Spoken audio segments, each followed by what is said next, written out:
Today, in chemical engineering, we're going to be using energy balances and the application of the first law of thermodynamics. So the example is here. You can pause the video and look at it. The overview is that there's two gas streams entering and being mixed, and they exit at 227 degrees Celsius. The first one is indicated here is 0 degrees C, has a pressure enough flow rate, and it's 80% butane. The second stream that's mixed is at 25 degrees C, and it has its own pressure, flow rate, and 60% butane. So we're trying to find the heat required to make these two streams mix and end up at 227 degrees Celsius. We're also given molar enthalpy data below in this table.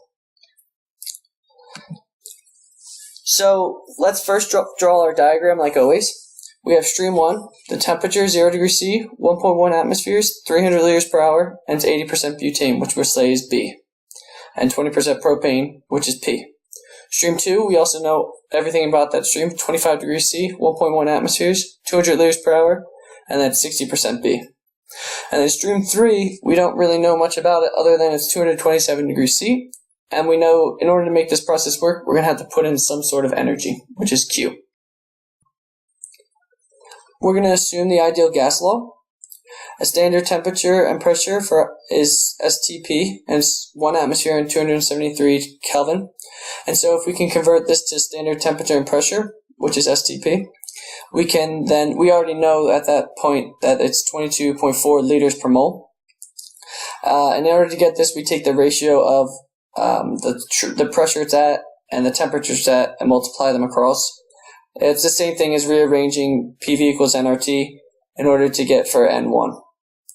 It's just a more convenient way sometimes to do. And we get 14.7 moles per hour. Again, we do the same thing for the second stream. And what you can see here is that the pressure goes on top, divided by 1 atmosphere, and then the temperature goes on bottom. Because if you're rearranging for N here, pressure is on top and temperature is on bottom. And then we can use the known 22.4 liters per mole at standard temperature and pressure in order to get 9 moles per hour. You would get the same value if you took 200 liters per hour, put it in for V, you put the pressure at 1.1 atmospheres, divide it by R, and then divide it by 298 degrees Kelvin. This just takes out the knowing R because you already know 22.4 liters per mole at standard temperature and pressure. So we're going to assume it's at steady state, and we're going to do a total mole balance because there's no reaction, so we can say that in is equal to out. We know N3 comes out, and N2 and N1 come in. Doing the math, we can get 23.7 moles per hour going to come out. Now if we do the mole balance on butane, we can get the amount of butane that's actually coming out. We utilize how much butane is coming in stream 2 and how much butane is coming in stream 1, which is just the total stream times the mole fraction of butane. And we get that the amount of butane coming out in stream 3 is 17.16 moles per hour. And then just knowing the remainder is going to be propane, we can get that it's 6.54 moles per hour of propane is coming out. We can then do an energy balance on an open system. Writing our total energy balance is here, but there's no shaft work, or we're assuming no shaft work. There's no acceleration or change in position relative to a field, so the kinetic energy change and the potential energy changes are 0. And we get that Q is equal to delta H, or delta H dot. And delta H dot is just the enthalpy that's coming out minus the enthalpy coming in. We can rearrange enthalpy by saying it's the molar enthalpy times the molar flow rate. And we're going to say, we're going to add up all that's coming out and all that's coming in. So we're going to assume that there's no enthalpy change when we mix. So if you're mixing two gases, it's possible that this table that we list is not going to be the same enthalpy if you just take a ratio of them. It's not going to be the same as if you actually mix them. They might be slightly different, but in this case, we're going to say we can use the values on the table. And that means we can split our streams into components. So what's coming out? We have stream 3, where we'll take the flow rate of butane from stream 3, the molar flow rate, and we'll multiply it by the molar enthalpy of butane at that temperature.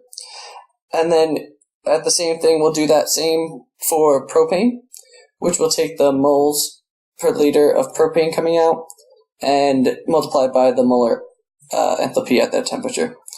Again, we can find these molar enthalpies from the table, and conveniently at 227, which is the outlet stream, we actually have the values. Plugging them in, we get an H out of 606,184.62 joules per hour. We'll do the same thing for what's coming in. The reference state is at 0 degrees Celsius, and those are zero molar enthalpy, so we can cross out stream 1 right away, knowing that that's our reference state. So we really only have to look at the molar enthalpies coming out of the enthalpy coming in from stream 2, which is just the moles of stream 2 per liter times the molar enthalpy of the butane at that temperature, which is 25 degrees C, which we have tabulated, and then the molar flow rate for propane coming in times the molar enthalpy of propane at 25 degrees C, which is also in the table. Putting those in, we get that the amount of enthalpy coming in is 19,306.8 joules per hour. Taking the difference between out and in, which we said previously was equal to Q, we can get that Q is actually equal to this many joules per hour, or dividing it by 1,000, we can get it 586.9 kilojoules per hour. Be sure to leave a comment letting me know how you thought of this video. Subscribe for new content coming out on chemicalengineeringhq.com, and visit the website. Thanks.